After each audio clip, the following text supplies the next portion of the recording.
everybody, I'm Laura Trump coming to you from Studio 45 at Trump Tower in New York City. The elites in Washington keep proving why we need 4 more years of Donald Trump. Joining me is a former Democrat and the author of the upcoming book, They're Not Listening, Harlan Hill. Harlan, welcome back. Thanks for having me. So obviously with everything going on in the world, we're so lucky to have a leader like President Trump. He further reassured all Americans about the coronavirus in his address to the nation. Take a look. The virus will not have a chance against us. No nation is more prepared or more resilient than the United States.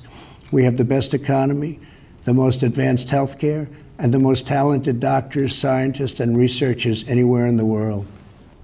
We are all in this together. We must put politics aside, stop the partisanship, and unify together as one nation and one family. So Harlan, what do you think? You think his bold leadership confounds the Washington elites? It does. You know, they want to perpetuate this falsehood that this president is unhinged, that he's not ready for the job. But the evidence proves time and time again for 3 years now that this president, at every crossroads, at every opportunity to stand up and represent every American, irrespective of their parties, is the most presidential president that we've had in a long time. He brought strength and confidence to the American people in his address from the Oval Office. And the mainstream media and Democrats can't stand it. And they're grasping at straws to try to point to something he did wrong. And there's nothing there. No, of course there's nothing there. I heard right after his speech, just happened to turn on the wrong channel, CNN, fake news as we know. And all they could talk about, not the fact that, to your point, this was a very confident speech, there was a plan laid out, the president was very reassuring to the public. They talked about the fact that he had referred to it at one point as a virus that came from China.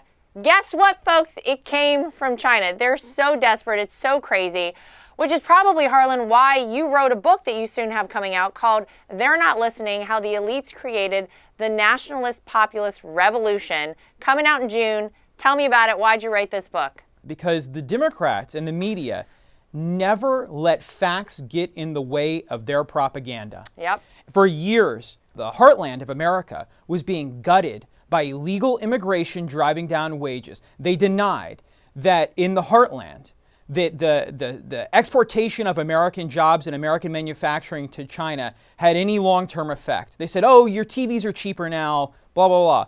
They denied that opioids were ravaging middle-class families. They've denied at every turn the opportunity to stand up and to fix the problems that average everyday Americans outside the Acela corridor in California are experiencing.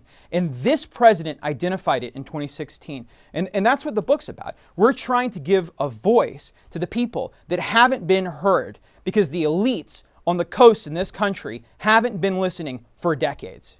I think most of these people now, Harlan, that you're referencing do feel like that there's a voice speaking for them in Washington, D.C. That is why there has been so much support for this president, and that is why at every turn, although the Democrats have done everything they can to try and obstruct and resist this president, go against him, try and malign him every day, it isn't working for them because people feel the actual results that this president has delivered. So that's what I always say we're actually running on as we head towards November in this election year. Now, it looks like, by all accounts, that likely we're running against Sleepy Joe Biden, 30330 Joe. And this week, good old Joe Biden did what Joe does, and he confronted an auto worker in Detroit. I want you to take a look at this. These union workers that have been working countless hours under the Trump administration, I'd like you to explain how you plan to not only keep us working, but how you intend on getting the union vote when there is a large portion of the union workers that are gun enthusiasts, and you are actively trying to diminish our Second Amendment right and take away our guns. You're full of shit. All right, thank you. Now, shush. Shush. Second Amendment, just like right now, if you yell fire, that's not free speech. Okay, so there's Joe talking with the people of this country. Seems, Harlan, like it was maybe a perfect example of the elite's total disregard for regular Americans. What did you think of that? He looked absolutely unhinged, screaming at someone that could be a voter for him, telling his staffer, his female staffer, to shh.